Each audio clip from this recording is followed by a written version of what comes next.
start the day. Insight flows in a bright array. Questions dance like morning dew. In this space, it's me and you. Coffee chats with Melissa. Every cup is a whisper. Conversations open door. Spilling thoughts forevermore. Ideas bubble crisp and bright. Words take flight in morning light. Consult the heart, make it sing. New perspectives on each wing.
Every thought becomes so clear.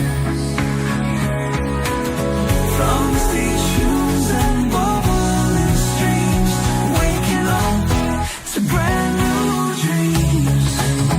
Coffee chats with Melissa. Every cup was a whisper. Conversation.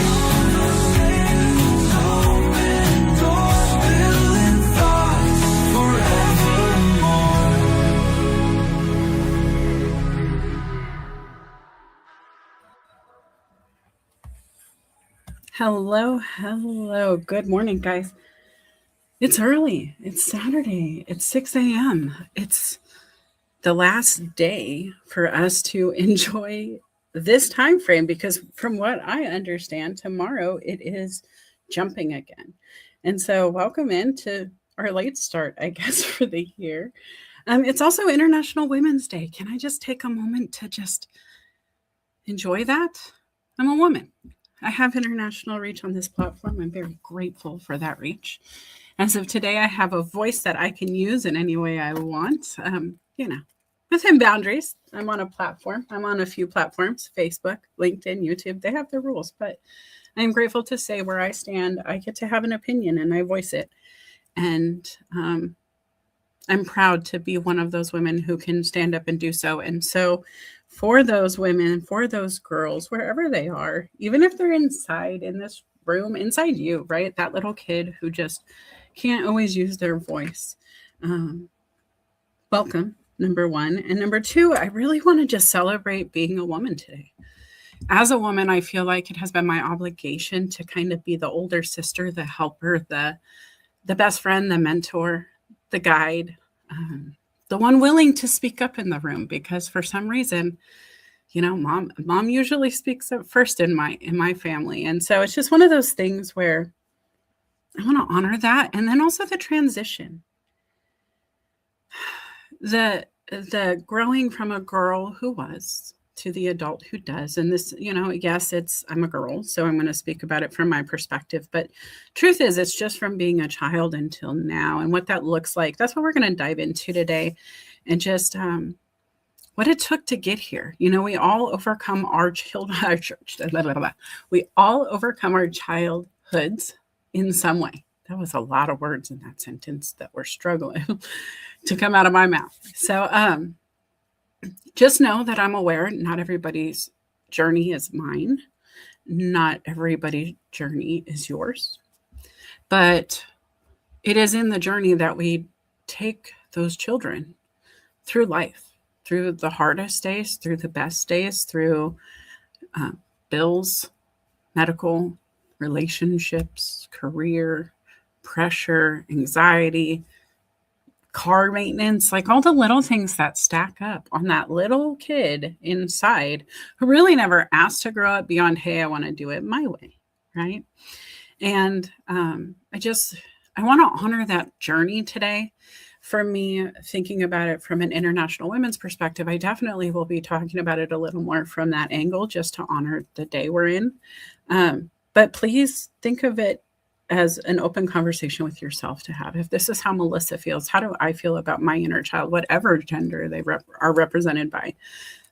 However you want to approach it, whatever that conversation looks like, there's no wrong answer. It's just really the reflection conversation I'd like to host today. So guys, welcome for coming. I got to come back and say, Chase, and I agree, Aaron Gibson, that song is my favorite ever.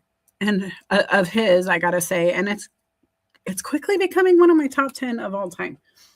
It's a little big-headed to feel that way, but I didn't write it myself. And so I feel like enjoying, the gift of Aaron Gibson putting it together is something that I will always do. And I will not complain about the fact that it is one of the best songs I've heard in a long time for a show like this. It just encapsulates everything I am and I want to be, and kind of all of that LinkedIn experience, I think. And no offense, anybody has their own, even if he did yours, like, it's not a competition. I just personally have a favorite and it happens to be mine.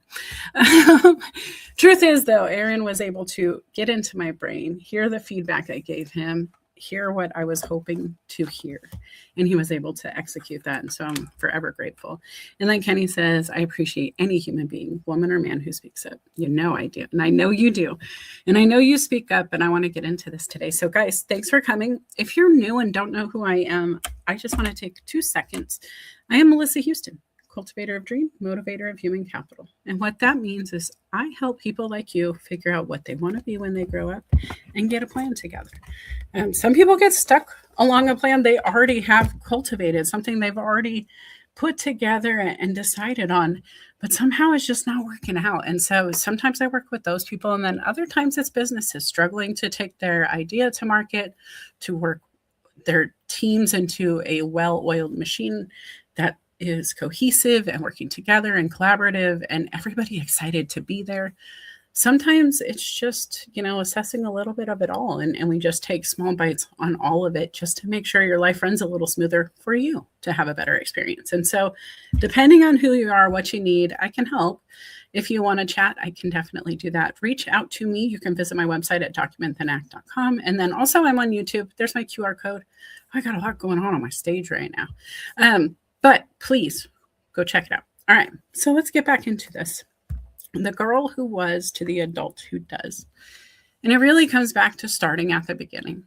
We always have to start there at the assessment phase and really just looking back at who was that child Melissa was back then, right? It's been a few decades, 4, as a matter of fact, a little over. And it's been a while since I had talked to the girl, right? Really just sat down and thought about it. And guys, I'm going to sound a little bit woo-woo when I do this, but the truth is how often do you talk to yourself? Do you ever sit down and go, hey, listen, Melissa, what are you doing? What's going on here? Hey, Gabe, I see Gabe. Yes, this is live, my friend. I wonder how often Gabe sits down and goes, oh, Gabe, what'd you do? Oh, Gabe, let's talk. Hey, little Gabe, sorry you skinned your knee. I can talk you through that, bud. Right? When you think of your inner child, what were they curious about?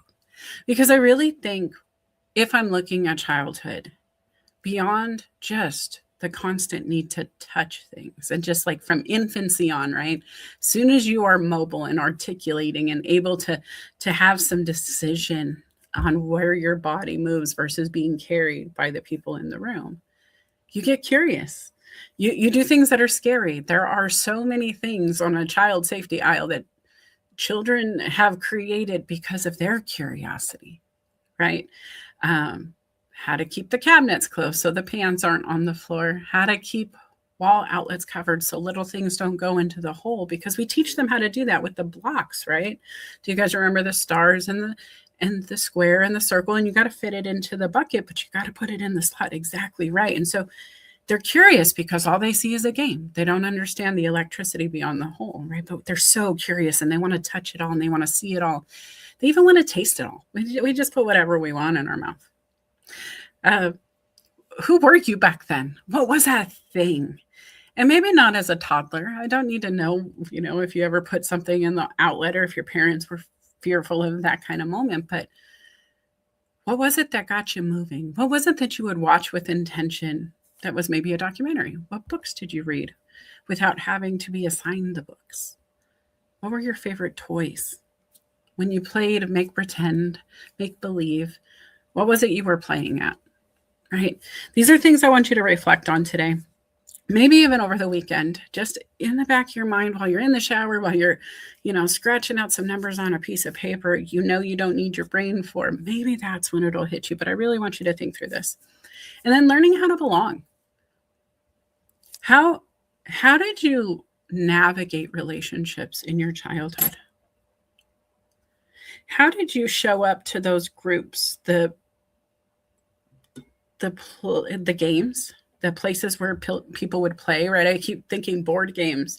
And for some reason, my brain keeps coming back to this classroom setting I've never really recollected before, but I just see myself trying to approach this group of people playing board games. Now, I don't know if it happened, but that's what's in my brain, right? How did you adjust to introducing yourself and networking as a child? How did you find your people then? Maybe this memory is in there, or this flashback or thought is in there because I did travel a lot in my youth. From elementary school to elementary school, we moved really consistently.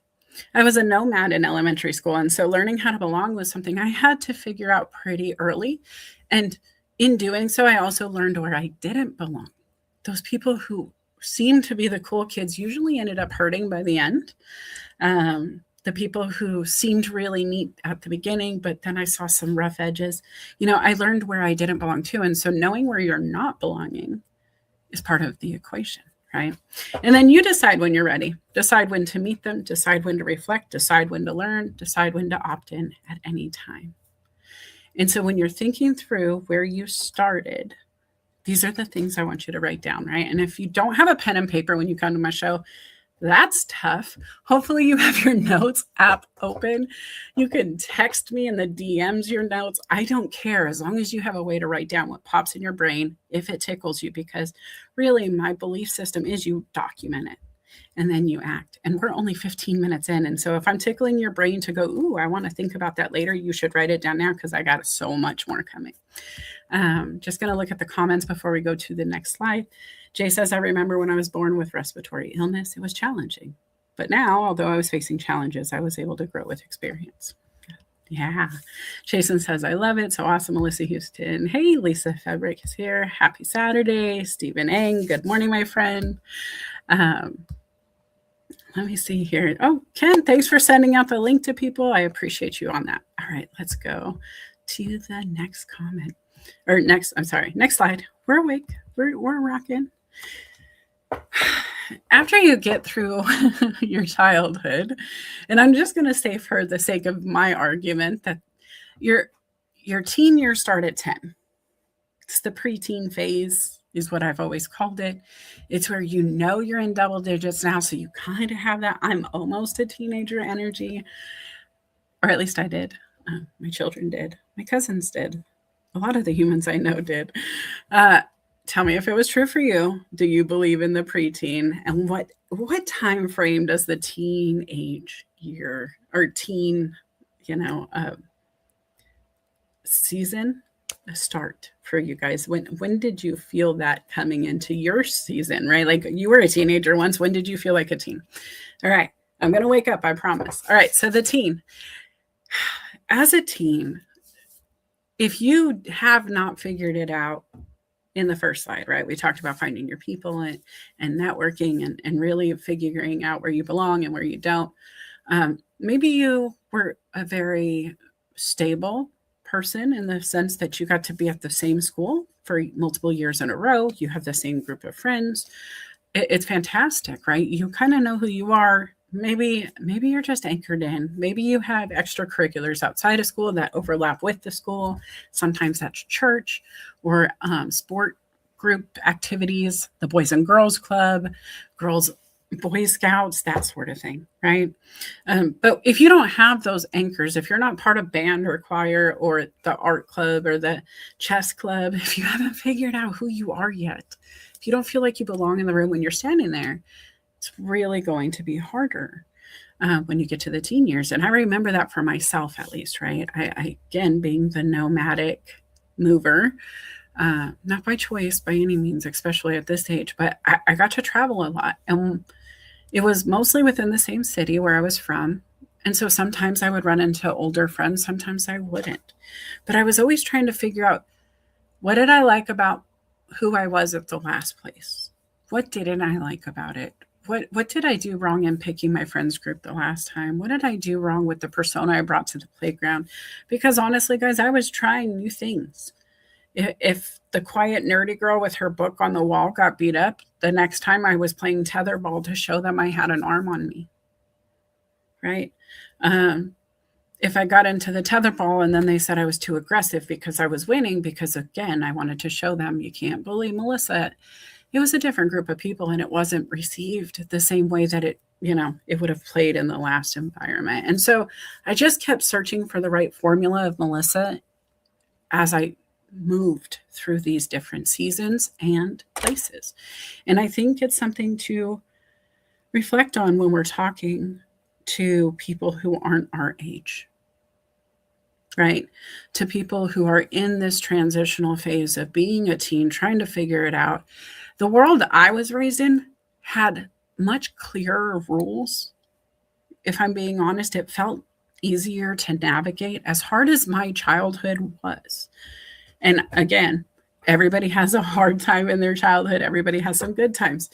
The hard parts were super hard. As hard as it was still easier than what I see some of these kids facing today. And so to have to figure out who I am, but then to do it on Instagram and TikTok and Snapchat. And if you're not on the gram, and if you're not, snapping, and if you're not on a streak, and if you're not wearing this, and if you're not doing that, and if you're insert here, everybody tells you who to be, even on LinkedIn. How many of us grown-ups look at the other people's profiles in the room and get jealous? Right? I am going to say, I say this jokingly, but I've poked at my friend Felipe here. And good morning to you, and good morning to Paulette, who's here as well. But I want to come back to Felipe for 2 seconds. He's a top voice on LinkedIn, and I'm totally jealous. I'm still top 1% of coaches on LinkedIn. My social selling index says I'm doing well here, but he's got a little gold star on his chart that I don't have. Right? Now, this comes down to my comparing and growing. How we move in this ties back to that first bullet point.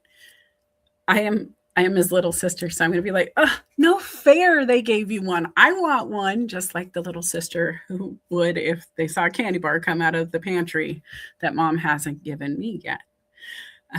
It doesn't take away from my value because I understand who I am. But if you take that same scenario into junior high school, or elementary school, with the mindset of, all the things these children are facing day to day, the math, the math even changing, guys. Like, I can't help my child with math because they don't do my math in school anymore. they don't do my math in school. And so I can't even help. She's really testing her independence with her ChatGPT and AI tutoring. I have some resources for her, but think about the differences of then versus now. Just simple. I can't fathom. And so I try to give more grace than I was given, more grace to the teen inside of me who's still kind of angsty, still likes to go bed rot, turn up the music really loud on my headphones, eat chips in my bed, eat ice cream from the container, sleep in on a Sunday if I have nothing else to do, to hang out with my friends and just like color and play and do cool stuff without our parents watching. And then all of a sudden we come out and we're like, oh my gosh, check this out. And we just show you the coolest things we've ever done in our whole life. All of that builds to independence too. Having them do things on their own, having them build away from us, having you build away from others. Not always comparing to your best friend, because the truth is, as we're growing up, guys, they put us in a line and they tell us to race. They tell us to weigh and measure and look at each other and compare and contrast and Venn diagram it all, right? What are the same? What are the differences? They teach us to think this way. And the problem is as we get older, as we start asking the who, what, when, where, and whys, the things they've taught us to ask, it starts to get a little wonky, right? We line up against each other and everybody gets the participation ribbon. And then at some point, they all don't. At some point, everybody is on a curve. And then at some point, they're not.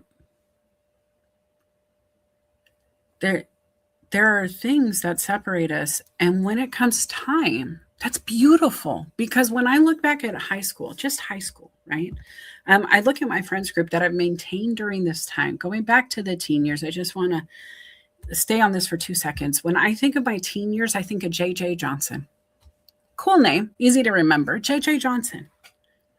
What I love about JJ is if I think back to high school, if you ask anybody what they remember about JJ Johnson in high school, it was that he always had his musical instrument with him.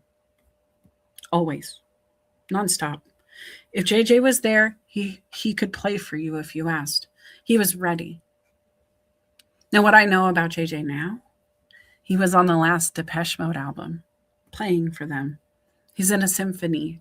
He travels the world and he gets to do really cool things, playing his favorite toy. The thing he kept in his pocket since he was little, the thing he refused to put down. And I'm so proud of him, to be honest. I'm so proud that nobody could take him away from that. Nobody could bully him out of it. Nobody could push him to not want it. He knew his identity. And if you want to call it branding, let's do that. But if I think JJ, I think music. And because he emulated that his whole life, he never deviated from who he was for any reason. He just kept pouring into the thing that mattered to him most. And I just saw it. I'm able to now observe him doing albums with Depeche Mode. I'm able to observe him telling the world that somebody else saw him doing it and asked for him to join in some way, right? That's really cool. Now, excuse me, oh my gosh. That said, it's not about JJ, because it's not just JJ that went and did cool things. I went and did different cool things. I have another friend that runs a swimming instructor school. She went and did really cool things. I have another friend who works for the area on aging agency. I don't know how to say it, but she works with the elderly who don't have family and she helps get them support services. That's really cool. Her husband works for a car dealership and does really well. That's really cool. Those people who were car guys are still car guys. Those people who were kind and caring and giving in school still do that today. The people who followed their passions and couldn't help but do what they do with crayons and their ADHD bunnies and all the fun things really move the needle, right? And so Just think about who you were as a teen. What was it that you would protect? What was it that you wish you could do, but you felt bullied every time you did it? So maybe you tucked it away. Maybe you stopped wearing your favorite shirt or your favorite pair of shoes. Maybe you changed out your backpack because it was too childish, but you loved that backpack. Maybe people made fun of you for always having 57 different colors of pens in your backpack, and now you use them to coach. What is it? What did you stop doing and why? Because that child became the teen, and the teen changed the plan for the child. And I want to know if you did it with intention or if it accidentally happened.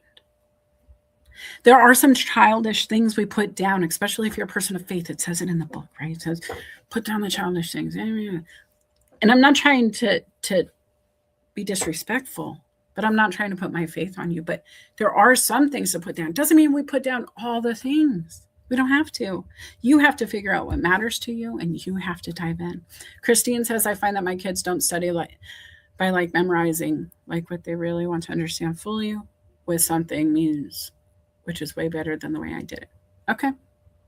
I think I'm reading that well. I'm sorry if I'm not. My glasses are not on, which is silly. I just have really big font here. But you do have to figure it out your way. I was talking recently about the way I absorb data. I very much was the kid who got in trouble a lot. So I got my desk turned around, put in the corner because I talked to everybody. I needed to be separate so I could be focused. Little ADHD probably. And so now as a grown-up, all throughout my entire evolution from child to teen to grown-up, I work better alone. When I started doing background screening from staffing, I was locked in a conference room with a legal pad, pen and paper, bunch of highlighters, and the Equal Employment Opportunity Commission guidance and the Fair Credit Reporting Act and a lot of other paperwork from vendors and providers and credit bureaus that told me what I needed to do to be successful. And I had to Venn diagram that to create a business. I only could because I knew that child was taught how to sit in the corner and work by herself. I only knew that because the teen would go home after skipping school all day because I was going to get in trouble or get beat up if I was there anyway, because I don't know how to sit still as a teen. So I would just go home and do 6 hours of homework, 4 hours of homework, 2 hours of homework all by myself because elementary prepared me for that. That is something that helped me grow, right? As much as it hurt me back then, it helped me grow.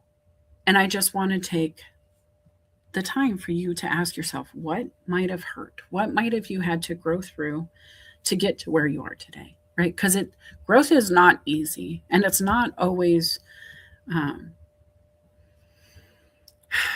it's not easy, and sometimes it's painful. It's not always painless, which comes to being the single adult, right? So after you're a teenager, you move out. And single, I'm going to finger quotes because maybe you move out, but you have a boyfriend. Maybe you're not solo, you have roommates. Maybe you're whatever, but you are single enough to become independent and start making your own decisions.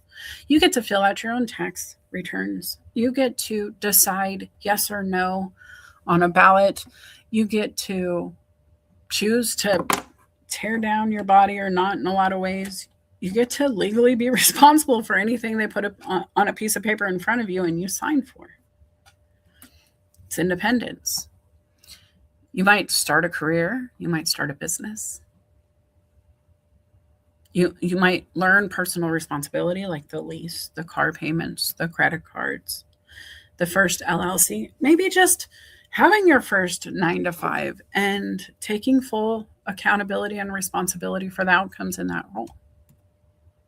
Being responsible for yourself in a way that you, the teenager, told you would. How many of you had a promise you made to yourself as a teen? And if you remember the promise, give it. Please let me know. You're here, you're listening. But when I was a teenager, I know one of my favorite lines, and I know I've heard it in movies and everywhere else, is, I will never be like my parents. I will never be like you. right? And when I thought about the things again, just a good Venn diagram. Who am I going to be when I grow up? What's coming with me from this home? What's not? What are mom's habits I want to take with? What are the ones I want to leave behind? When I left the home, I had to ask myself these questions. And so for me, I went into building. I built a sales career. As a teenager, I was in building mode without even realizing it because I worked, right? Being a top performer, selling newspapers door to door at 13 to 16 years old, doing the things I did, being able to hustle and say, yes, I went door to door to car dealerships and said, I'll clean your cars for you. I'll charge you $5 a car and I'll be here after every storm. Having those conversation pieces helped me build my adult sales career, right? I was building independence. I was making a name for myself. I moved all the way away from Arizona to Nebraska. I spent some time there. I built a name within a staffing firm for myself. My boss was really impressed with my outcomes. I fired him. I wasn't impressed with his behaviors and his output as much as he was mine. I went and I worked at a metal recycling facility. I got to host an event for 150, 200 people, I think. I don't even remember at this point. It was a long time ago. But I invited the entire state, and we had a brand new shredder. It would take a whole car and just chew it up and spit it out into different pieces and sort it as it went. And I thought, you want to market? Let's get the Big Ten.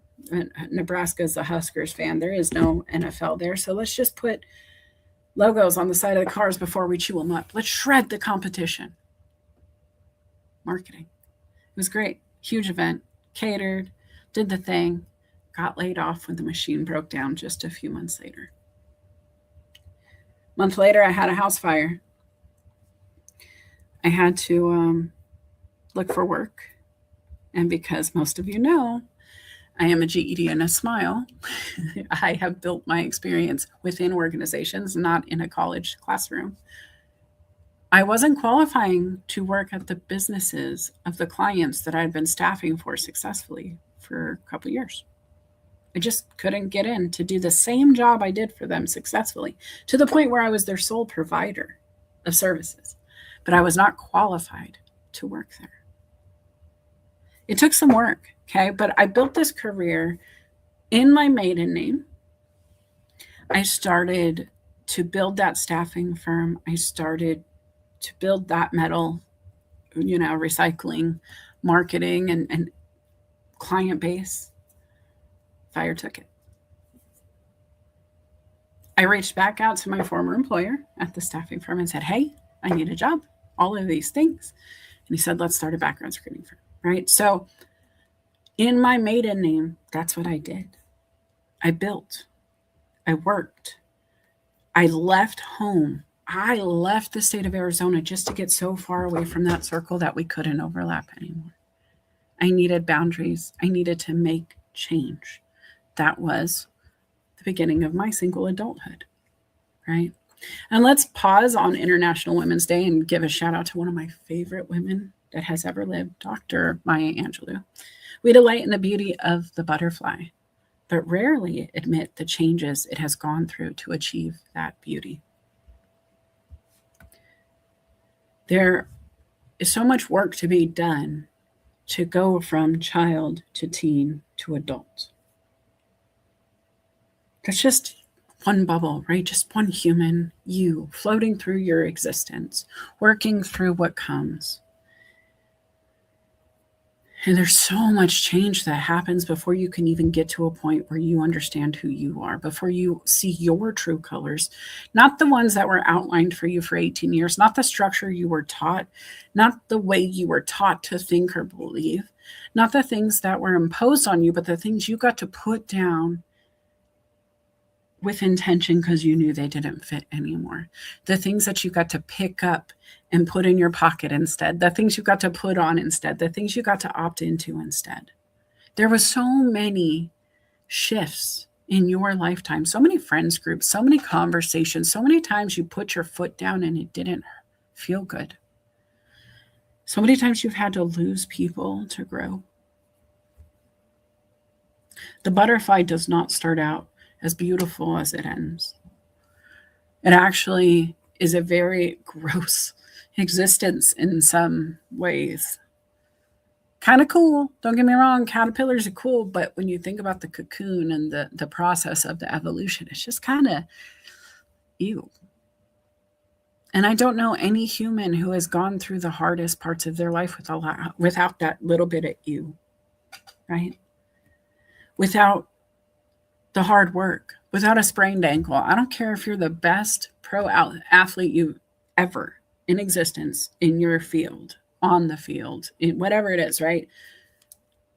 You hurt yourself at some point, very likely. You jammed your finger, you stubbed your toe, you got tackled, you broke a rib, you dislocated, you sprained, heck, a headache after the game just because you took a hit a little too hard.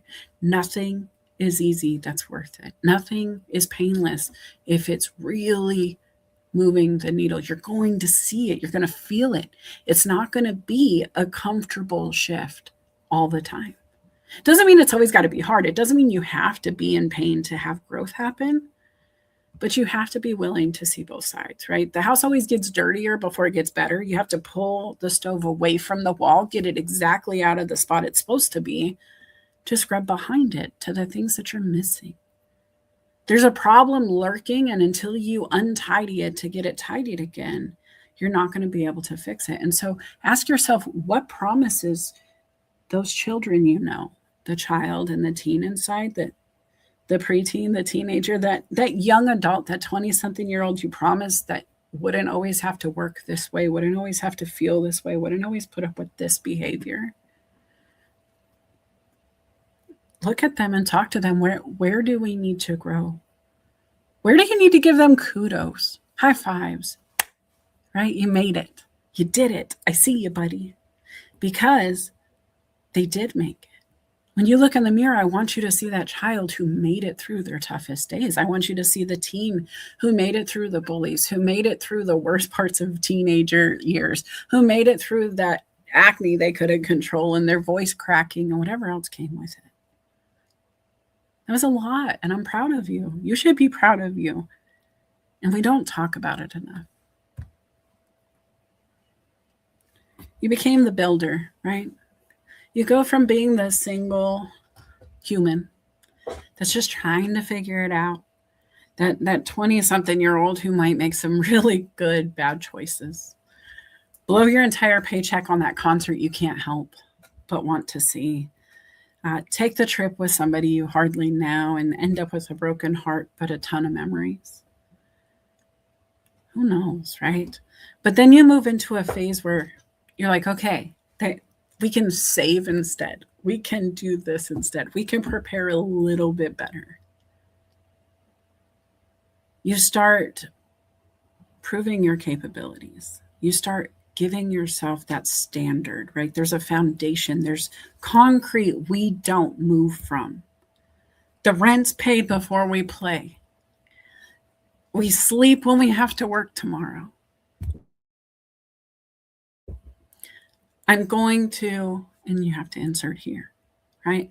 And proving you're capable of setting boundaries, proving you're capable of holding yourself accountable, proving you're capable of telling others, developing a voice, whether it's for you, your passion, your brand, I don't care. You start to build something that really matters to you. It could be your family. Maybe your voice only raises if somebody intervenes in your family in some way. Maybe you're really quiet until you see them putting a little pressure on your child, your teen, the thing you're building.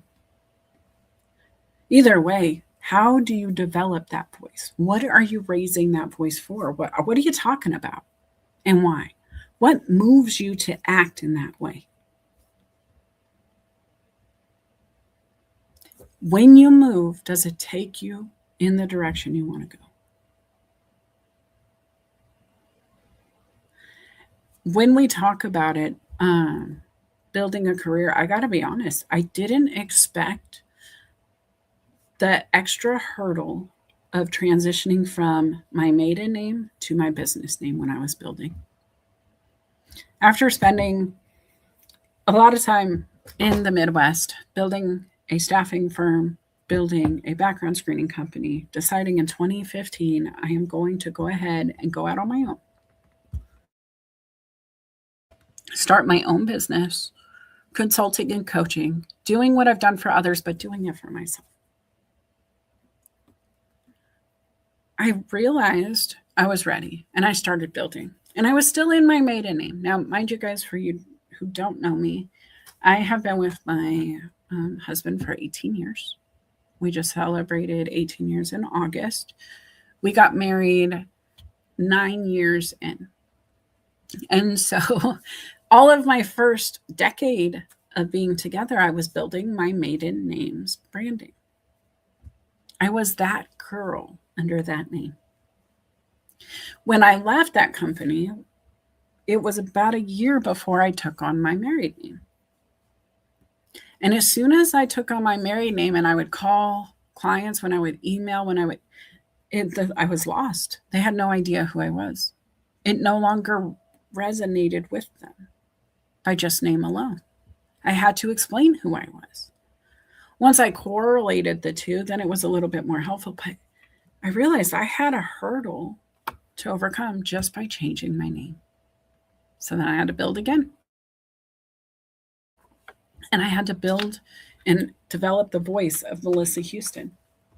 And I had to figure out her direction. If I get a fresh start, just like as the child, if I could be anybody I want to be now with a new name, because nobody even knows that's me now.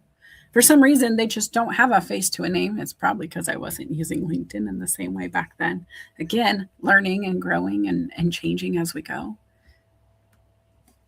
But I had to rebuild. And it's something that we're always going to have to do. Every new season, every job shift, every person who comes and goes, the decisions we make, the ripple it has, all of this will create a need to build and rebuild, tear down, start over, pull it out, clean up, and get going. What does that look like for you? What does your builder phase look like? When I think builder, I think Bob the Builder. Okay, I have a bunch of kids who are running around singing "Yes, We Can" when they were toddlers. And the truth was, I love that mindset. Yes, we can. If we put our minds to it, if we get a plan, if we call our friends, if we don't know what to do, we can always figure it out. Are you building the right community? Are you building the right friends group? Are those people going to show up for you when you need them, or do they run away when you tell them there's something rough going on? Because you can't build with people. You can't build concrete with people who will shift. There's a quotient there. There's a measurement of sand versus gravel versus that needs to be had. And so you have to watch as you build. If you're always building in the right corner with this one person, and for some reason we can't shore it up, we can't get it to set, we can't get it to move, you got to assess why.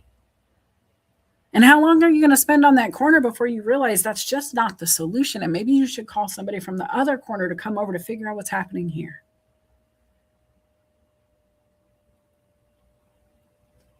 You have to build with the right people. But you first have to make sure you're doing your work, right?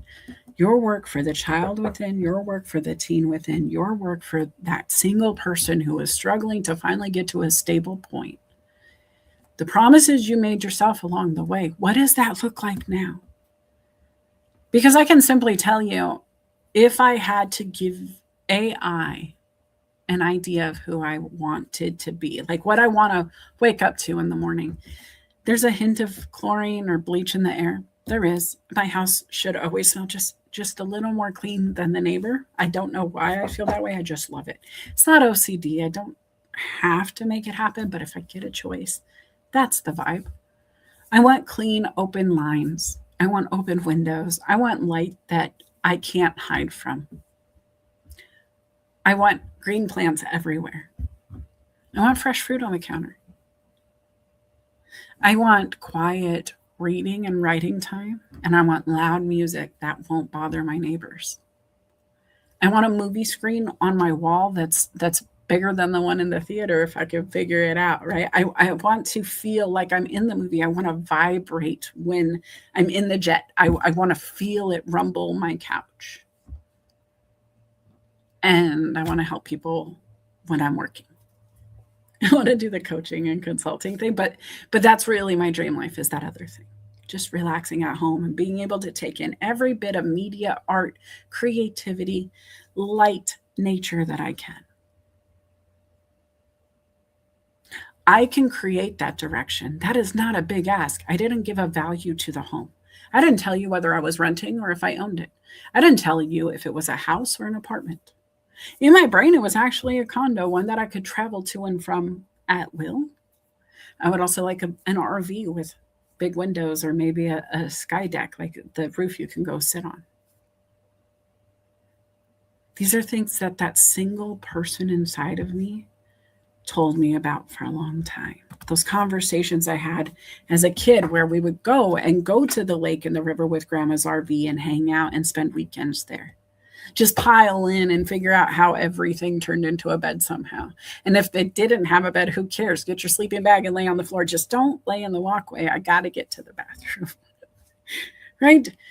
She built memories, and I want to do that too. And it looks different for everybody, but if you can get that clear on what you want, then you can start sharing that. And this is what I did fail myself, guys. When I was a single person, I didn't learn how to communicate what I really wanted with others. I didn't know how to share in the decisions of it. I had a lot of trust issues because I didn't have a lot of trustworthiness around me growing up. So I had to learn. I had to learn on the grow. I had to tell them, hey, this corner never seems to set. I can't trust it. I don't know what's going on over here. Somebody help. And then there was a shared decision to expand, to help, to balance, right? Sometimes that's a counselor. Sometimes that's a coach. Sometimes that's your husband, your wife, your children. Hey, guys, the plans we had for Saturday are canceled. We have a few options. What sounds best? Hey, guys, I know we planned for this, but so-and-so's having this emergency. We got to go. And then growing together to the solution. And sometimes, guys, that's the child, the teen, the single adult inside trying to argue it out. I don't want to work. I don't want to do the dishes. I just want to lay in bed all day. And the grown going, I know, but I really like the smell of that bleach when I wake up. So get your butt up. Get your butt up, because you don't want to see it when you wake up. Sometimes the partnership is, hey, teenager, can you do the dishes if we just put on your favorite playlist and blast your earlobes out? Can we just like bang it out on the headphones? Can you do the job then? Hey, kiddo, listen, do you need fruit snacks and some highlighter time? Do you need to sit down and color while you're watching that business meeting? Take your crayons with you to the meeting. Color while you listen. You're able to do both.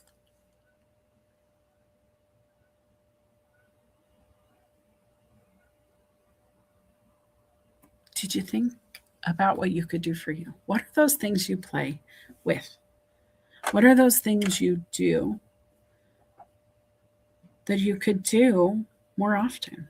The easy things. Nobody ever cares when I'm in a Zoom that I seem to be highlighting or writing. As a matter of fact, I didn't want to color yesterday, like, actually color, but I have in meetings. As a matter of, when I was a telemarketer, I had my crayons and coloring book at my desk at all times. It's what I did. I was on an auto dialer. I didn't need my hands for any of the job at that time. So I just colored all day while I talked to the humans, and it was fine. I figured out how to satisfy the kid who didn't want to be there. The teenager who wanted the snacks got the gummy bears because I had a 30-second delay between each call. So that's just enough time to eat a gummy bear or two. I used to do what I could to get through what I had to. The girl who was became the adult who does, using these tips, right? And that's the part I wanted to share with you guys today. I still color.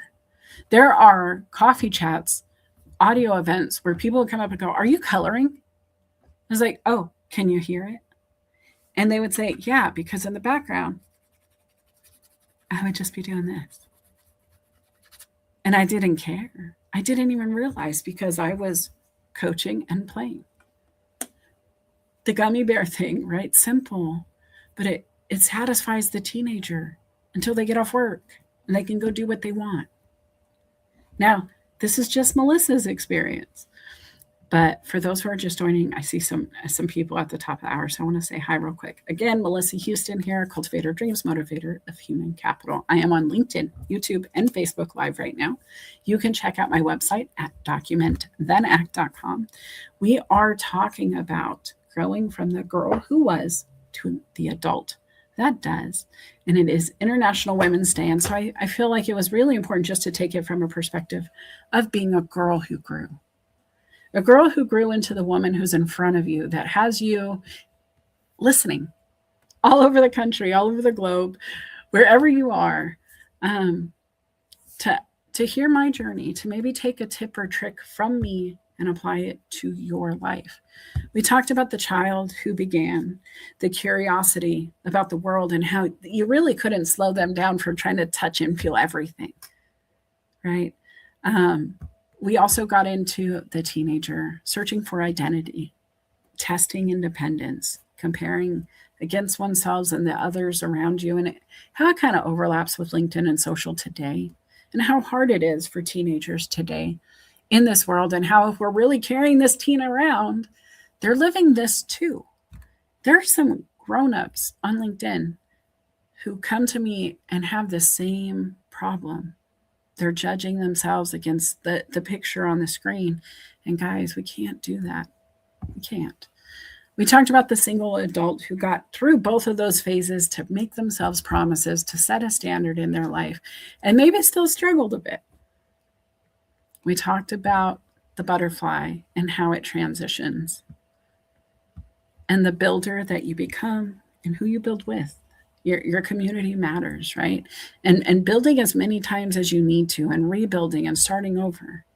It's okay to need something at one point in your life and then needing something else. It's just like trading in cars, right? The car you needed when you started is not the car you need now.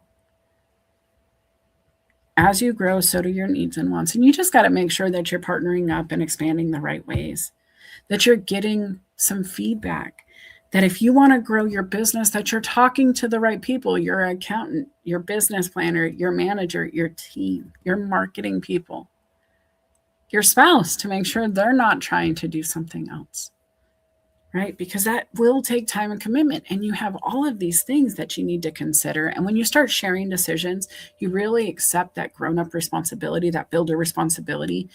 You never see a builder make a ton of decisions on their own without consulting the next builder. What plumbing does, electrical deals with. What electrical deals with, plumbing has to overcome, right? And so when you think about your life, your people, your group, your team this way, it definitely helps you to move forward. And then you have good people who will come and say, I don't like that idea, and here's 5 reasons where I'm not feeling comfortable. Doesn't mean don't do it. But if I tell Felipe, I don't like that you're going to drive across the country because do you have a spare tire? Do you have AAA? Do you have a gas can? Do you have flashlights and water and food? Do you have your ID? Right? And it's simple things, but having a friend, having a partner, having somebody to bounce those things off of, even if it seems simple, gives you an opportunity to grow beyond what you think you know. Right? And so you have to keep asking yourself, what is it that makes you better? I love this. Subhana, yes, in corporate places, coloring would be frowned upon during the meeting. And so what I do there is I just draw a figure 8. My pen still moves on the paper. A lot of the time in Zoom, if you just right now put a pen on your page, a finger on your leg, and just move it in a figure 8, and still coloring, drawing, moving my hand, getting some energy out. It works, right? The other thing is in my corporate office, in my business that I do, and the corporation I work for during my day job, I've color-coded my reports. I have a sales team that I'm coaching, and so I have a ton of different reports that show us where we are and what our metrics are and what our KPIs are looking like over time. And so I've assigned a different color to each of them. So that way, when they look for themselves, it's very quick to figure out where you are. If you're flipping through numerous pages, week over week, month after month, you know which line is yours without having to see the first line name right on the left. It's always harder to flip to the right if the numbers are there. And so it's coloring without coloring. It's organization. I just get creative in the way I'm allowed to do it. But you have to get creative, guys. And something Subhana says here too, please, if you're building a business, networking, get out of the house, meeting people in real time, which I also think is great. Let's get into the next slide. I'll do some more comments here in a second. Patterns become visible. Noticing habits, recognizing reactions, understanding influence. If you're paying attention in a room, you will be able to see how people move. As a leader, somebody who has managed teams, I know when I say, hey, it's time to set up a new display in our store. I know right off the top of my head, as soon as I say that, there will be a few people in the room whose feet shift because they hate this part of the job and they're not going to complain. But oh man, it's almost like a subconscious stomping without stomping, just a shift, a slight, a move, a tell. There are going to be a couple of people in the room who get excited and their hands are like, yes. And they open up like they're ready for the hug of this new experience. And then there are going to be others who say, huh? Because they weren't paying attention the whole time. That's just retail, in my opinion. Not every team is identical, but I feel like there are those things that happen in your office. You know, when the boss says, hey, we have to do this. Hey, we have to cut back. Hey, we have to work overtime. Hey, we're going to bring on this new person. Hey, we need to shift some priorities. There's a habit that happens as soon as that's stated. Right? When you tell yourself, hey, we got to eat better. Hey, we got to work out. Hey, we got to call our mom, whatever it is. There's a habit behind that, good or bad. If every time something goes wrong in your life, you walk away from the problem instead of addressing it, you elongate it, you make it worse, you don't communicate. You start recognizing the actions that repeat over time and the outcomes that come, right? The ROI of it all. Tell me, do you remember being told for every action, there's an equal and opposite reaction? Good habits make for good people. Good habits make for good outcomes is another one I've heard. If you had to look at the patterns in your life, if you had to look at the seasons, what are they? Who comes and goes? What comes and goes? Is there a dream that comes up and then you forget it? Is there a tide in your life? Good, bad, otherwise? Are there things where you know there's a pattern to it that when the full moon comes, the waves get higher? Because sometimes you can just see it, right? Sometimes you see it's red, yellow, green. Sometimes you have to wait for months for the data to show a pattern. You only can track it if you write it down. You can only track it if you're taking notes, if you're taking the time to assess, if you're really putting yourself in a spot where in 6 months, when it comes back up, you can tell it feels like deja vu because you've assessed this before, you felt it, you've understood the feelings inside when you're sitting in that.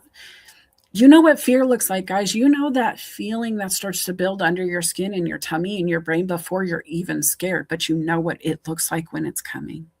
And you know the pattern of once I get past a certain point, my heart's going to race. I'm going to be jumpy. And I know the next time I hear that loud boom, this movie's going to get me and I'm going to jump scare myself. Right? What do you do if you know it's coming and you don't want to be startled? What do you do if it's real life and not a movie that's creating that pattern for you? Who, what, where, when, why? We come back to it. If you know there's a pattern, if you see something there repeating over and over and over, what are you going to do about it? How do you navigate it? We have to ask ourselves these questions often because if not, we're going to get lost. When you're on a trip you don't know, You look at every couple of blocks, right? You look down every so often just to make sure, am I still on the line they told me to be? Am I still going in the right direction? Is it still going to take me the same amount of time even? Sometimes you know you're going the right direction, but now you need to see if traffic has made it worse and the ETA has shifted, right? There's a lot of reasons we look at that tracker, that map, that Google Maps experience. And it's not always just to know if we're heading the right direction, but the speed in which we're going, what's coming ahead, what turn we're making next, how long until we have to make the turn. If you're not asking yourself about your goals, your life, your business, your priorities, your relationships in the same way, what are you doing? Why wouldn't you want to look at it the same way? You're traveling through your life. You're journeying, right? You're on a road that leads to a destination. And I don't know if you know what that looks like. Once you get there, that shift to ownership, being responsible for the outcomes that can happen, setting boundaries, telling yourself you're not allowed to travel more than 3 blocks without looking at the map.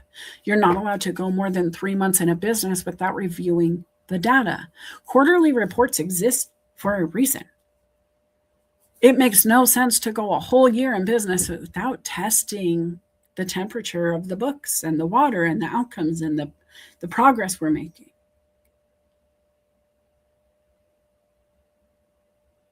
When you own your outcomes, you own the data, you own the responsibility of looking at KPIs. We have to be responsible for what we allow in our lives and what we don't. We have to be responsible for our own outcomes. We have to be responsible for speaking up if it's not okay. And we have to be responsible for choosing to make a decision once we have and it's not heard. We have to choose a new direction if we say, no, stop, please, and they're not doing it, right? If we tell our boss, no, please, I can't have any more workload, and they assign 5 more cases to you, you have a choice to make. You set a boundary. Did you reinforce it? If you said, hey, I told you I can't take any more caseload, that's resetting the boundary, reestablishing the communication, and make sure, hey, Sumana, I see your name. Hey, Sumana, I can't take any more cases this week. And when Sumana shows up and says, hey, Melissa, here's 5 cases. They're all pretty and color coded for you. I need to say, I really appreciate the color coding, and it's really pretty, actually, but I can't take on more cases. I told you that on Monday. Now, I don't think Sumana would ever do that to me, right? Because she looks at data and she would know. But it would be up to me to tell her that. And then if she decides, Melissa, you're taking them, it would be my choice to make a decision in return. I'm either going to reprioritize my workload to make this possible. I'm going to delegate what I can off my desk to a friend, a partner, somebody below, depending on what it is. Or I'm going to choose to say, no, thank you. I'm not doing any of it. I consider this my 2 weeks. I'm not going to start those cases because in 2 weeks I'm leaving, and I shouldn't start the relationship on that footing. I choose my direction and I communicate it. Now, I'm not saying go quit your job. I'm not. But are you complaining about, can I complain about Sumana making me work the caseload if I didn't reiterate my boundary, remind her what I said, tell her it's too much when she's right in front of me and I have her full attention? We choose to act on these things or we don't. We choose to decide if we tell our bosses, listen, I'm a neurodivergent who thinks in color, and if I don't get the color on the page, then I'm never going to think about your problem. But while I was coloring, here's 57 ways to make $1 million next year, right? I'm being facetious in some ways, but truthfully, when I'm in my Canva coloring, the boss is fine. The boss is excited. And so maybe my coloring needs to look different. Maybe I need to be creative in a different way. Maybe I can write down on the paper in black and white pen, looking like I'm taking notes, that I'm going to use red, pink, and blue in my next photo. I'm going to use this quote to work on my thing, right? You get to determine even where your mind is in those moments, guys. when I'm in a room where an employer is berating somebody, if a leader is berating somebody, if somebody is just being so negative, I refuse to tap into the conversation. I will disappear into a cloud space. I'm just like, oh, look, a bunny in the clouds. Clouds in my brain. But I'm choosing to own my mindset in that moment. I'm choosing whether or not to play with that negativity, whether I can leave the room or not. I don't have to absorb it. I'm setting a boundary for myself that is invisible. They don't even need to see. I'm making the decision that Steve, who's screaming, is not screaming at me. None of my business. I'm choosing to go over here to my Tarzan Disney soundtrack. Does this make sense, guys? I'm going to come to the comments here. They're just on fire today. And thank you for that. I'm excited. You guys are excited. And if you want to join me on the stage today, you're going to message me on LinkedIn, say I would like to join to talk about your inner child, your teen, your adult, and those promises you've made. I don't want it to get into like so much of the ownership necessarily, unless you're just talking about the reflection back, because we talk about ownership a lot, but we don't always get into the questions of who are you responsible for, and where are they hanging out? Because that kiddo's inside of me, that teenager's inside of me, that single maiden Melissa named Melissa, she's inside. The lady who's married with her married name and all of the titles that came with it since, she's here. So are the future me's. And I have to be able to face them all. Right? I have to take ownership of being able to look those people in the eye, in that mirror, and saying I did it right by them. That I didn't cut out their needs, their wants, their dreams, that I didn't do to them what those adults were doing, controlling what they could enjoy or not. Setting boundaries for no reason. Sometimes, like, go to your room. For what? You're watching television. For what? Right? I don't want to send my inner kid to their room if all they want to do is just hang out with me and color while I'm live. And I didn't say no to that. I am taking it a little more seriously these days now that it is recorded. I don't want you guys to hear that scratching. It would drive me nuts with my misophonia, so I'm being respectful. But that is a boundary I gave myself for the live moments. I can't work with people who are upset by my highlighter colors in a meeting. I can't, because wait until you let me get a hold of your website. We're going to make it pop. I'm going to color all over the place.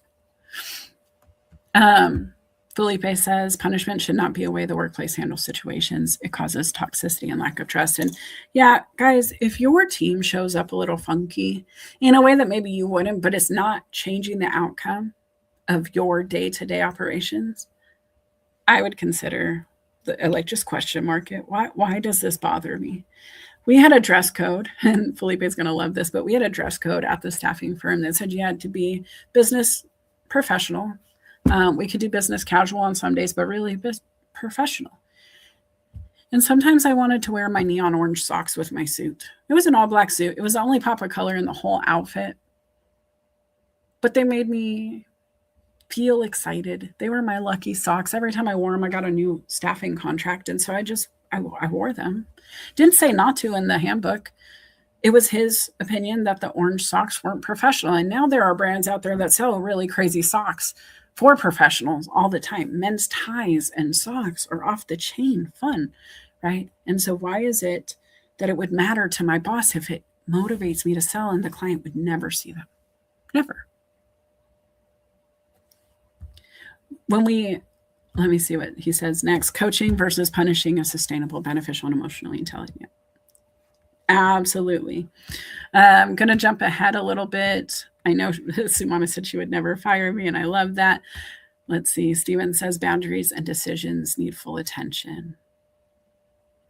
And then, yes, sometimes we end up punishing ourselves because we are reverting to our default. Mel Robbins talks about colorful socks. Ooh, lovely. I had these neon orange ones, and Mel and I have a lot in common. I didn't find her until Amber Williams actually told me about her in a book she had been reading. Bought them, ironically. one of the biggest books ever. And I read it and I loved it, but I didn't know she had the sock thing. But a lot of what she talks about, I also believe in. And so it's really cool to see her. And now I follow her and I just feel like she's a soul sister. All right, let's go to the next slide. So, in speaking about ownership, right, we have to go back to who we were and really reflecting on that child who was inside, the one who hurt, the one who dreamed, the one who wanted more and couldn't find it, the one who is still there, always there, just waiting for you to offer to let them come play, come swing, come do something with you, something fun, right? And truthfully, if you think about yourself as your best friend from your childhood, if you think about the things that you used to invite people to do, like, come on, let's go play on the swings. Come on, will you color with me? Come on, let's play tag. Come on, let's climb the tree.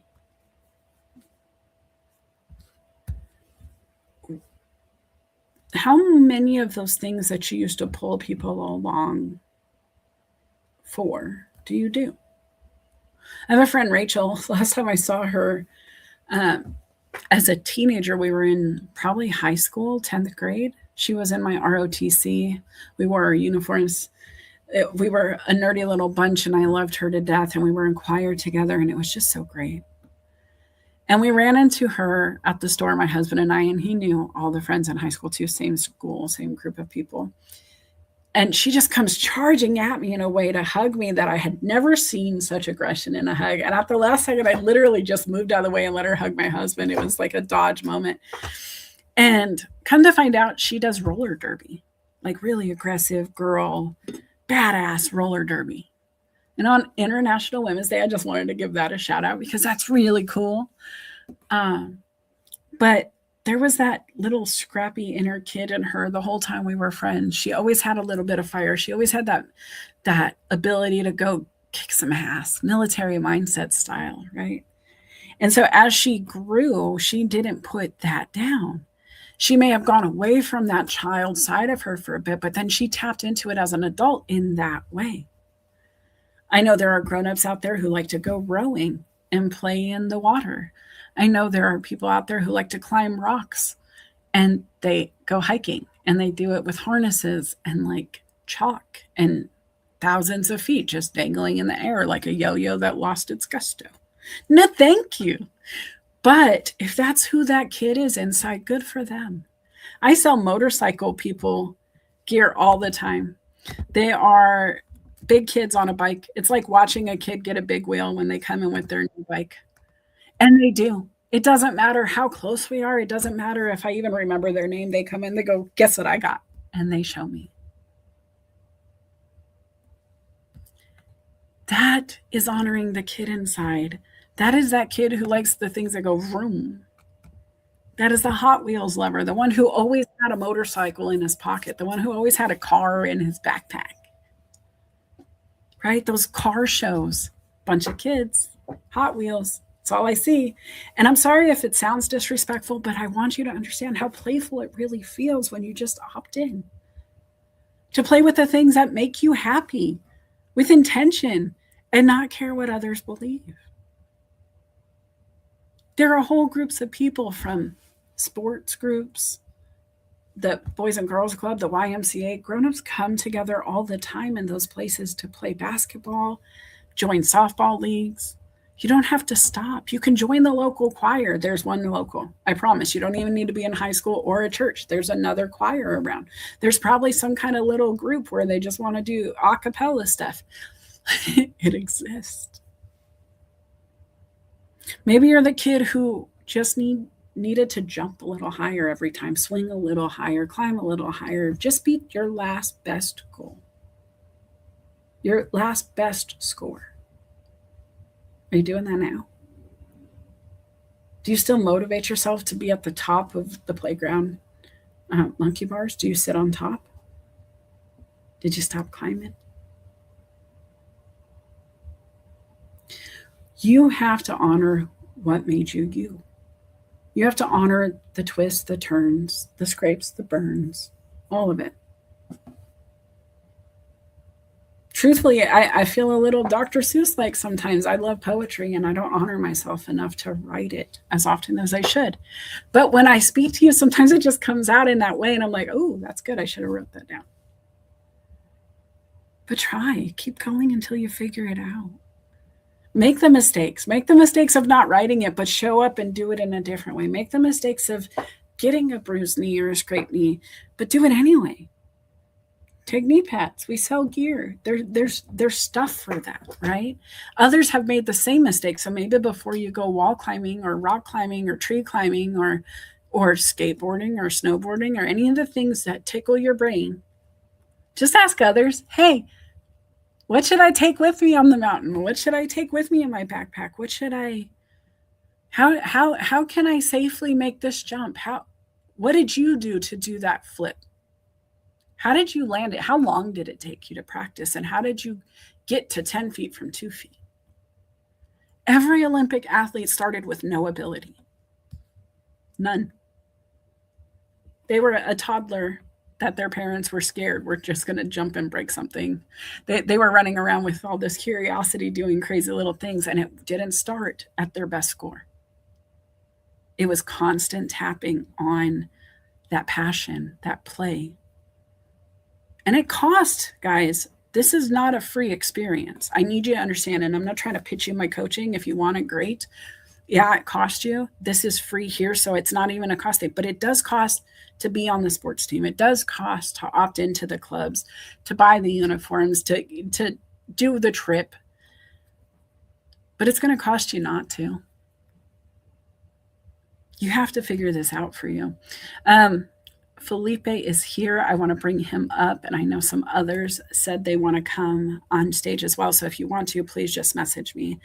But I really want you to reflect, guys. What is that inner kid telling you on a day-to-day basis? What is that teenager angsty version of you? Like, I think of, Felipe, I want to bring you up on this one. When I think about Inside Out, I feel like I have all of those characters, the disgust, the fear, the anxiety, the anger. They're all inside. Joy. But angst is totally the teenager. And I feel like she's mad at me sometimes because I'm not doing some of the things I promised her. And then there's other times I make her really proud. What about you? Yeah, feed that inner child. You shared so much valuable stuff, Melissa. I can't hear you. Guys, let me know if you can hear Felipe. Wait, you can't hear me? Oh, hello? I can hear you. Here, let me leave and come back.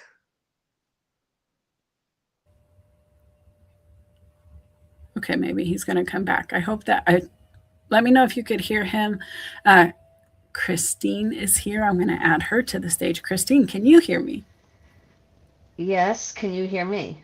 I can't hear Christine either. It's me, guys. I'm going to come in from another device. Hold on one second here.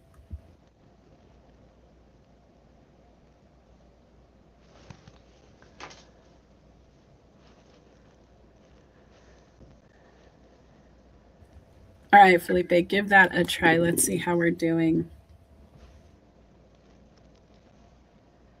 Felipe said he was coming back. Is he back? I guess you can't hear. Oh, I can hear now. Oh, now you're like echoing.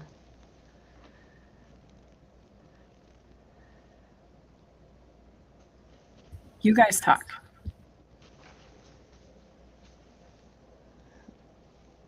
Felipe was here first. I can't tell if he's in this. Is he in the chat? Is he in the room now? Or no, is it just me? I guess you can't hear me.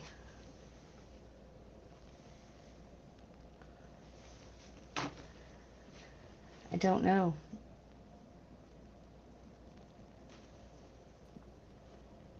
Hello? Christine, can you hear me? If y'all can hear me, let me know.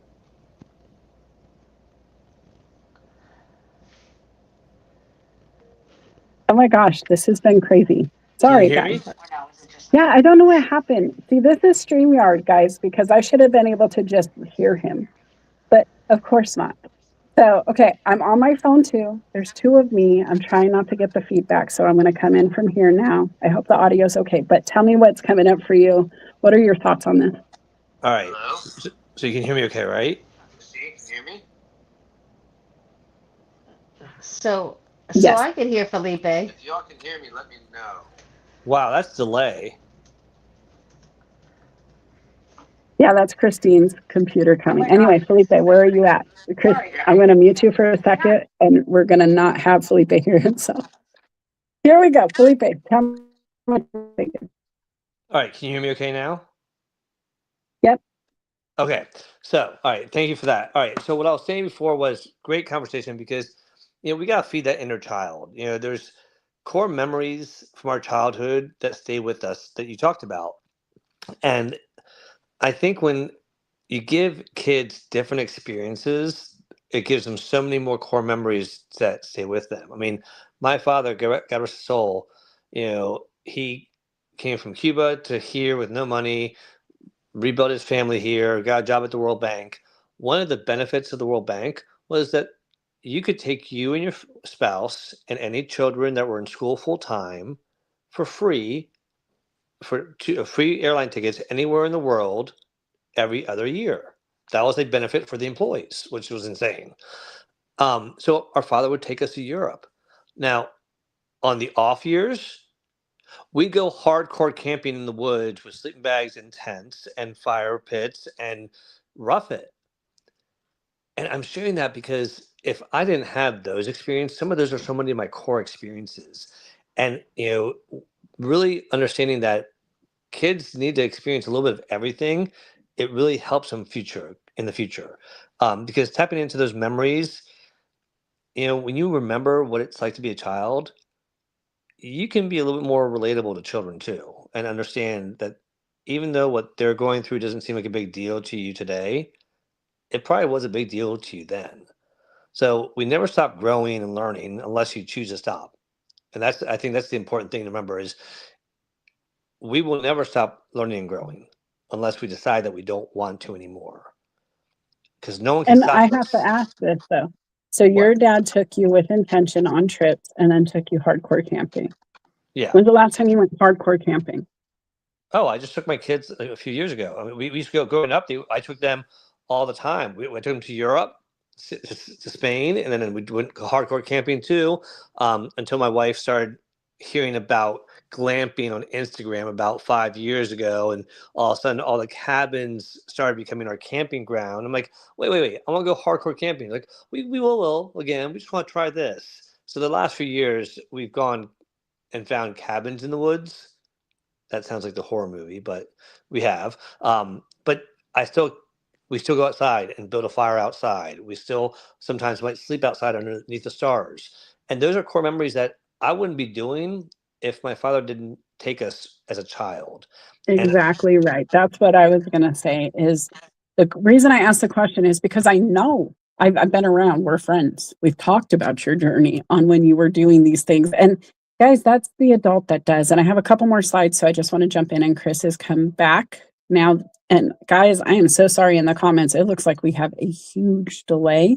They are just now confirming they can hear you, Felipe. So we're going to just take a minute, let them catch up to what you've said. But also, guys, the adult that does is going to be intentional, right? Not just the builder, but once the foundation is there, you have to act. You're on stand footing, or you're on a ground that is firm. You're standing on firm ground to move. Now what? When the construction company sets the concrete down, the next step is to frame it up.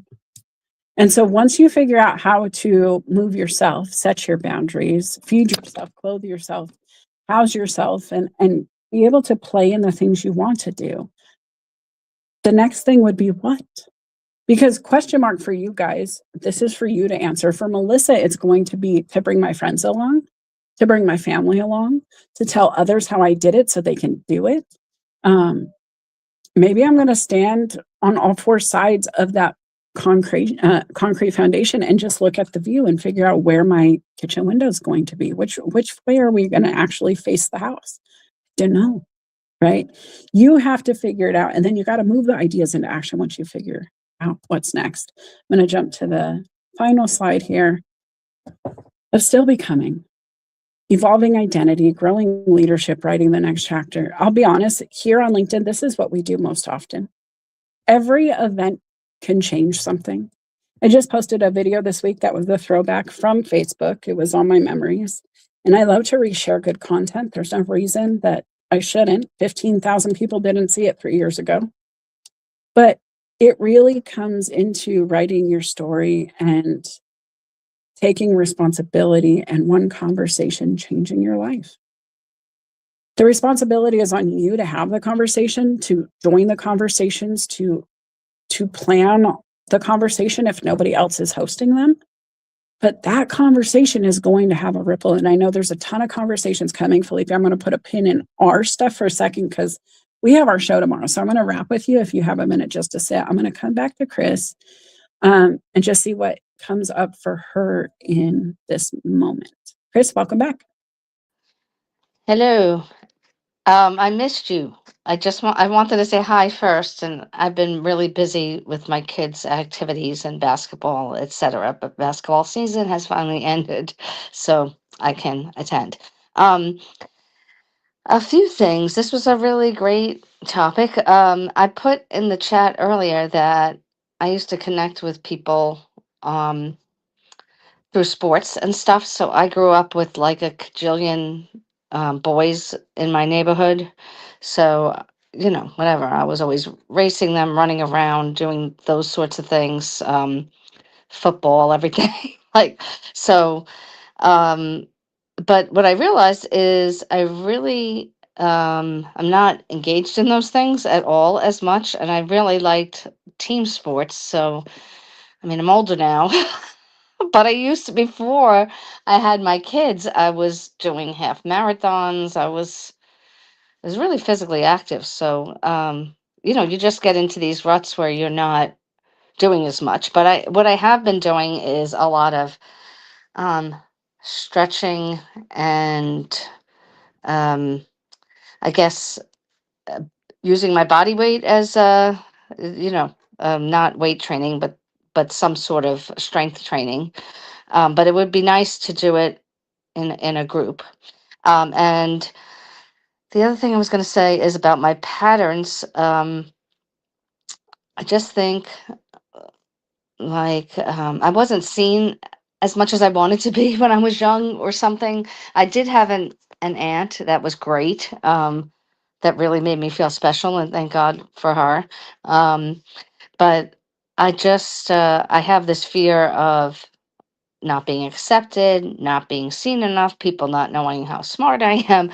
And I have this great new job and I see it creeping up in that, like, I see my ego just, and I don't want it to, it just sort of sneaks out. And I'm like, what am I doing? I don't want to show off and I don't want to, I want to have some humility. But I'm in a hurry to have everybody know how great I am. So, there's that. And then the last thing I'll say is, since we're talking about camping and stuff like that, I used to do a lot of hardcore camping with my family, my kids, and I haven't in at least 2 years, maybe three. And I was thinking of, even since I work remotely, like spending the summer at a campground or something, because there's Wi-Fi, and now my kids are 14, but and I'm worried about my new job, but this is life happening too. I mean, I'm sure I could still get everything I need to get done, and they can, they'll be 15 in September, so they're getting old enough to be more responsible. But I'll land it there. Thanks, Melissa. Well, first, I missed you too. I'm glad you're back. I took a little bit of break on my own, so I'm so glad everybody's finding me again. The other thing is, I think you're right. You got to opt into those things. I think working remotely is a great plan. I also think having a local coffee shop that gives free Wi-Fi as a backup would be really smart.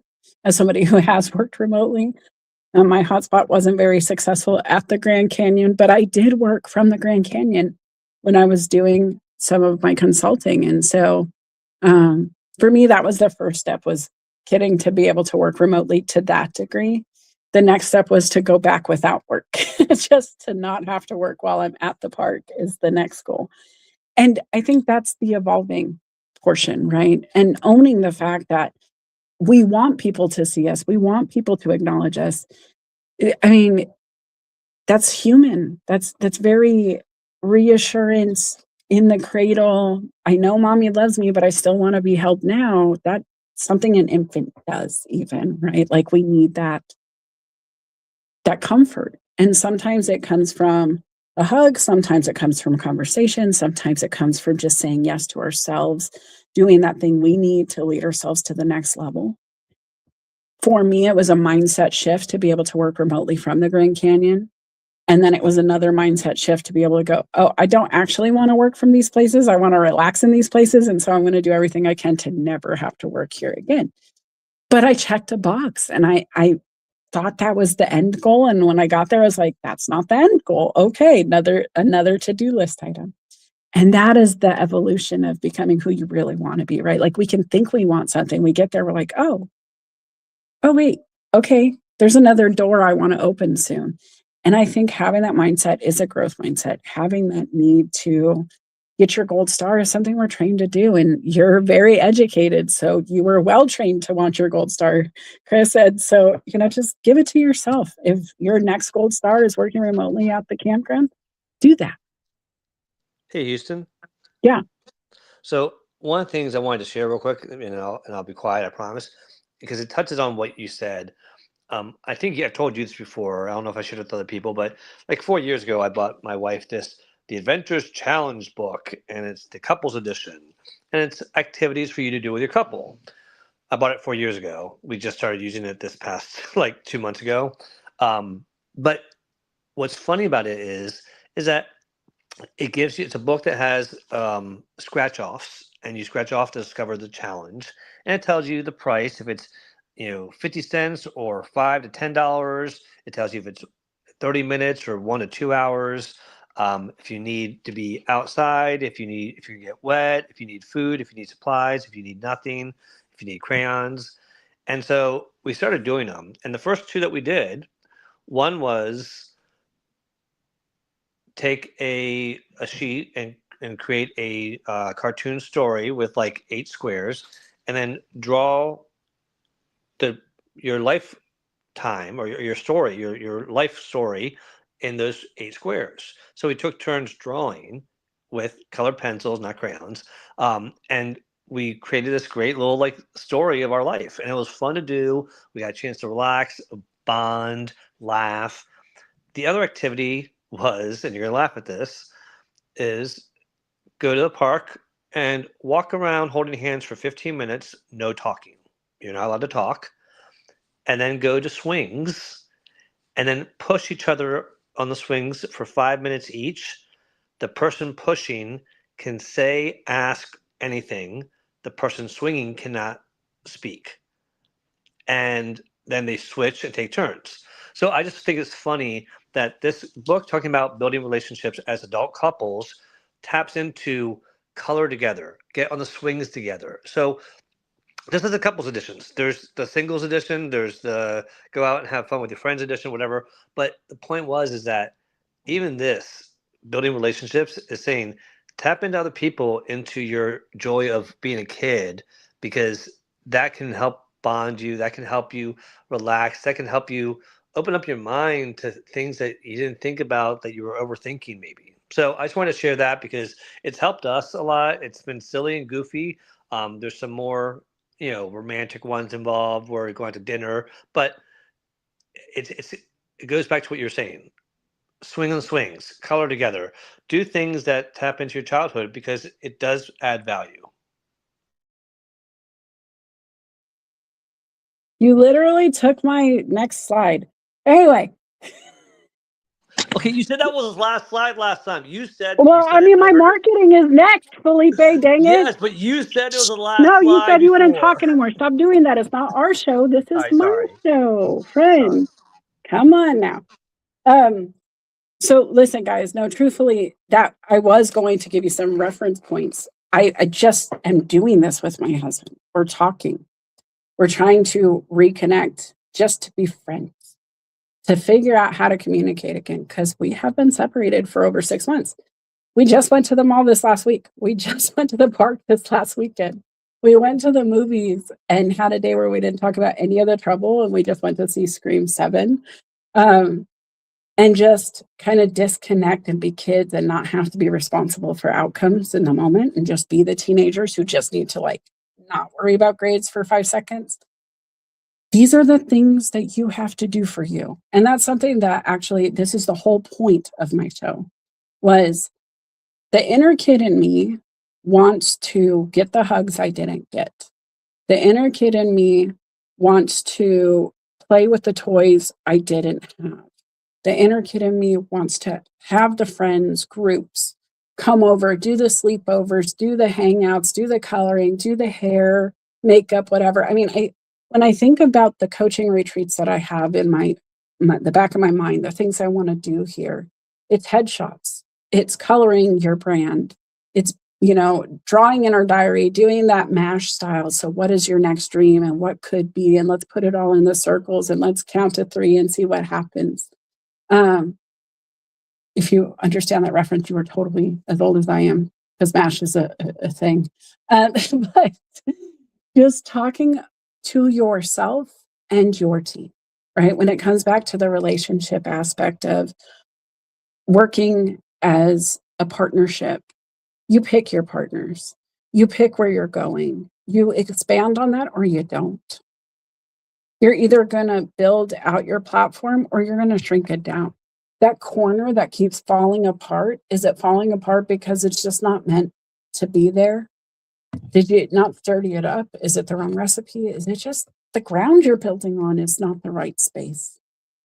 Sometimes you can't lay a concrete foundation on the ground that exists. You can't go build in a marsh very successfully, right? And so you have to assess all the time. You have to expand. You have to stop just building in one place. And you can't build one thing. If Felipe didn't do the work for himself, he could never show up to push her on the swings. He couldn't. He wouldn't even want to do the activity.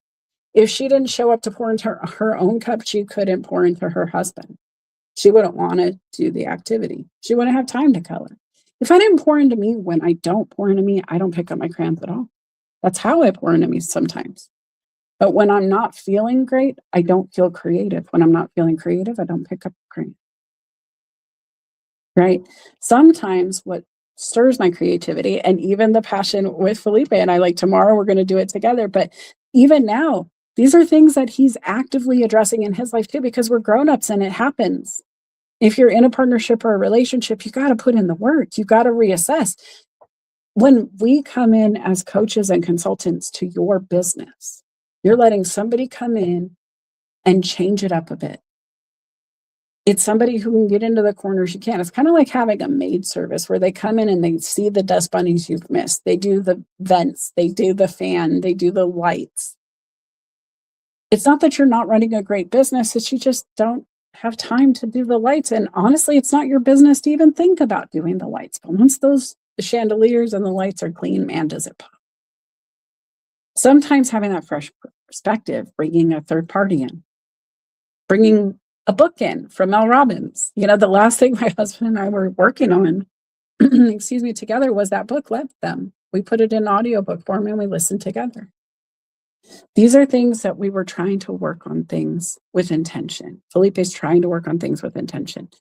I go back to you and the kid inside, that child who was curious. Are you there? Are you working with this partner inside of you? Curious about the world, learning how to belong in that world you're curious about. If you wanted to be an astronaut, you would have to learn the science and math, right? Get curious about how it all comes down, learn about physics and how that works, propulsions and jets and all of it. Without it, you're never going to get to NASA. Only the ones who have that curiosity that's insatiable, that drive, that no, I know I'm supposed to be in space, are going to get there. But when you determine you want to be there, the chance of you getting there goes up. Same with the NFL, the NBA, whatever it is. 50 years of marriage for Felipe and Michelle, and then new goal as soon as they hit it, right? That's the kind of thing that we're talking about. The inner child, the teen, the angsty one, Chris, the one that wants the gold star, the one that wants to be seen and acknowledged because you're awesome. The way we find identity is most often the way people reflect it back to us. What they see is what we are, right? That's what they tell us. You are who you hang out with is another way they told us that. You're searching for identity within a group, then if it looks like a chicken, clucks like a chicken, right? There's all these ways of saying it and framing it. But what if you don't look like the chicken? What if you stand out just a little bit? What if you're the pink chicken in a room full of green ones? And why, when we're comparing and trying to grow, what are we comparing? Why does it matter? What do we want to take with us? That's always the question with a good Venn diagram. What are we leaving behind? What is going into the next circle?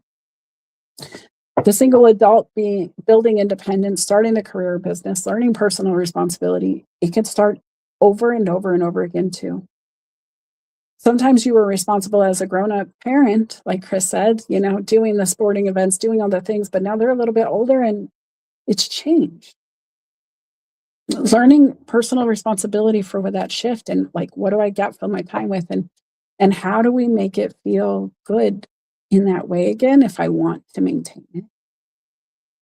But truthfully, I don't want to even go through all the slides, but I do want to end with is just of the slides, I want to end with Dr. Maya Angelou because she really brings it together with reminding us that it's not going to be easy. It will be worth it. It's not a beautiful experience, but it is beautiful when we reflect at the end, once we've accomplished it, once we get there, once we've achieved that transformation.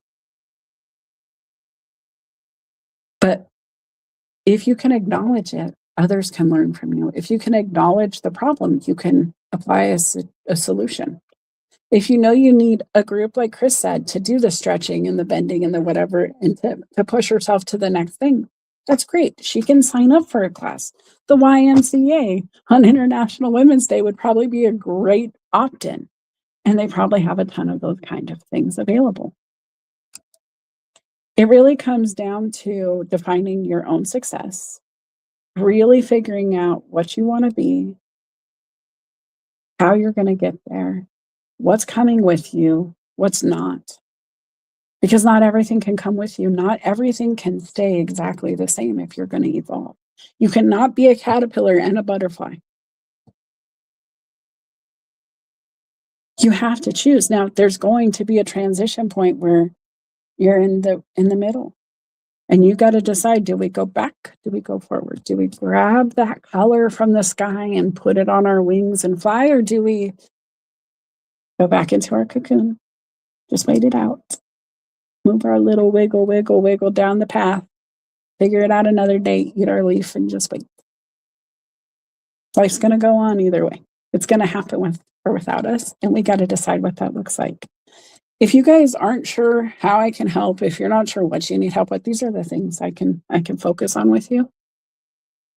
There's not a ton that life coaching doesn't cover. And with my expertise and my experiences and my journey in my own life, I kind of cover everything. I certified staffing professional is a title that I held. I was an employment consultant and helped people go to work. I have built startup after startup for other businesses successfully. I ran a background screening company for 8 years, 24-hour turnaround time, fastest in the nation. Why? Because alignment, leadership, relationships, making sure we didn't stop at the finish line and just used it as a ticker tape for the next thing, right? We got here, now we got to go there. There is no end game for a girl who's always growing. What is your child telling you inside you that they want to play with, they want to grow, they want to fix? What is the teenager complaining about? Ew, broccoli. What is the broccoli of your life? Figure it out. And when you figure it out, you can work on it. If you need help, I can help. But tomorrow, me, Felipe, Careers, Chaos, Coaching, we're going to start at 8 a.m. Pacific, 11 a.m. Eastern. Guys, I hope you follow, because if you're not following Felipe, he hosts it on his page. You're not going to see it likely. I share it. LinkedIn hides it. Sometimes it's a pain. So make sure you're ringing his bell, you're ringing my bell, you're ringing the bell on YouTube. We have a collaboration playlist over there of Careers, Chaos, and Coaching where all of our former shows are playing. Felipe, tell them what tomorrow is about. Are you still around?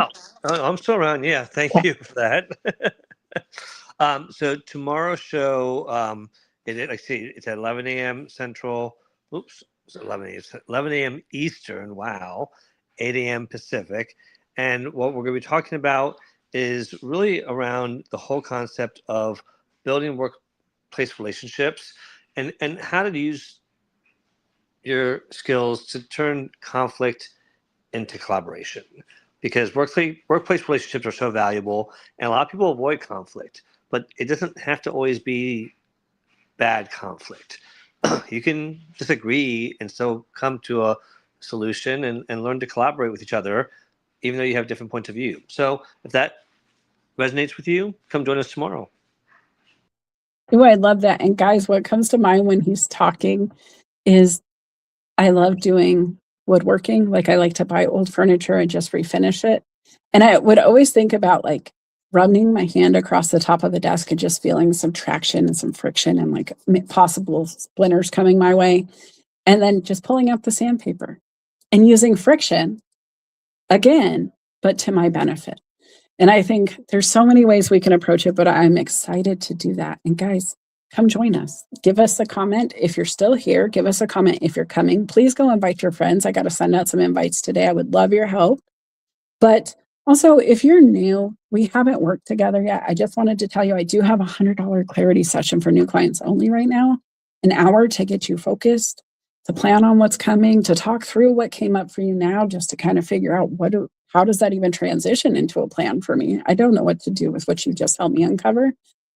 This is your moment. Usually it's $250 offer, so definitely jump on it. And if you're a business, maybe you want to take your LinkedIn to the next level. Maybe you have one employee you want me to coach internally to take over that role for you. Definitely reach out. I have a LinkedIn power up going on that will help you capture that. But most of all, guys, remember that the premise of where I started was watching my mom work as a waitress. She would take orders, no matter how big the table got, no matter how many customizations were asked for, she would write it down. She took it into the kitchen and they executed on it. She was able to get it done. And then I watched those same people host business meetings at those same tables and replicate the write it down, get it done. Now, I can't speak to the success story of the business table for sure, but if they're taking their people out to lunch, there's pretty good chance there's a budget for that. And that equates to some revenue being available to invest, right? So think about the way you could do this for yourself. What could you write down today? What could you put on your fridge or your mirror in your bathroom? What little sticky note could you leave at the door as you leave? What is it that's on your phone screen? Can you just make a screensaver reminding yourself to be the kid, to satisfy the teen, get the gummy worms, do the thing. Stop giving yourself so much damn chores. Right? Sometimes you just work yourself too much and the teenager inside knows it and just wants a nap. Do the things. Come back tomorrow. Come back next week. I have to go because unfortunately, my Red Bull is just now kicking in, but it's also attacking my bladder. So thank you for coming, growing from the girl who was to the adult that does. Happy International Women's Day. If you know a woman who's doing something amazing in her life, go tell her thank you for what she's doing. Go tell her how it helps you in some way. Just go tell people the amazing person to follow on your LinkedIn, whatever it is, however you can highlight a woman who matters to you today. Let's make it a worldwide thing. Let's just push for it. Let's just say thank you to those people and go celebrate them a bit. And then come back next week for other topics and fun, but dance out with me. Chris, did you have something to finish? Yes, just one thing. I thought that was a great idea, and I'm going to do that today. I love that idea, and maybe not even tell them because it's National Women's Day or whatnot. Just I want to call my mom. I want to call my friends. I want to text people that have touched my life. I just thought that was a great way to end the show. And sign me up. I'm finally going to do it or whatever. Your $100 offer. I think it's a steal. I'm going to say that out loud on the show. yeah, I think that's a great deal. So send me the link or whatnot. Fantastic. That's it. That's it. She just opted in, guys. She got her brand new shiny shoes and she's going to go dance in them. It's that simple, but really just go call the people that matter. And it doesn't have to be International Women's Day. I love the call out. I do want to honor those women in the day and celebrate it. But truthfully, you don't have to tell them that's why you're calling. But call the people that matter and do it often and with intention, and call your best friends and act like a kid who says, hey, do you just want to go play? Hey, I'm going to the grocery store. Want to go?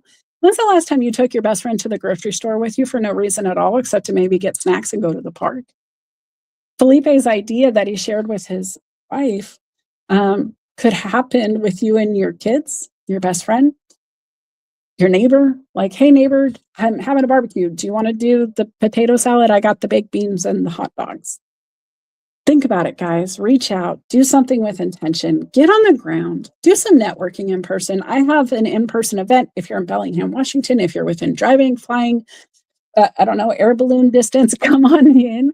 March 30th at Sliced Lounge. I'm going to be hosting a leadership LinkedIn and libations event to talk about the power of LinkedIn in a community, even a small one like Bellingham, and what leadership really means, allowing your team to be there, representing themselves, their brand, and then, of course, taking in all of this content, right? It really does fill their cup to fill the business's cup, and the ripple is evident throughout the community. So excited to go offline there, be in person. Should be a great event. And then also, can we just take 2 seconds to celebrate the fact that I am officially a member of the Chamber of Commerce here in the city of Bellingham. And it is with Sliced as their marketing and events director, but really excited to get into the community and celebrate those people on the ground and just introduce myself and really grow here what I've already grown on LinkedIn. And so if you're around, guys, make sure you're following, make sure you're attending. If you have some PTO in the future, make sure you stay in contact so I can let you know what the dates are on the monthly events, and maybe you can come hang out with me and eat some pizza and have some fun. But guys, dance out with me. Enjoy this. Aaron Gibson, thanks for coming. I see you in the comments. Thanks for this song, buddy. We're on our way out. Take care.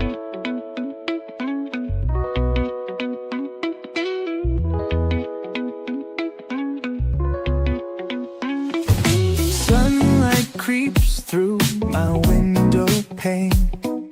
Dreams of stars, now a faint refrain. Coffee brews and thoughts collide in this early morning ride. Wake up world, let's start the day. Insight flows in a bright array. Questions dance like morning dew. In this space, it's me and you. Coffee chats with Melissa. Every cup was a whisper. Conversations open doors. Spilling thoughts forevermore. Ideas bubble crisp and bright. Words take flight in morning light. Consult the heart, make it sing. New perspectives on each wing.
you thought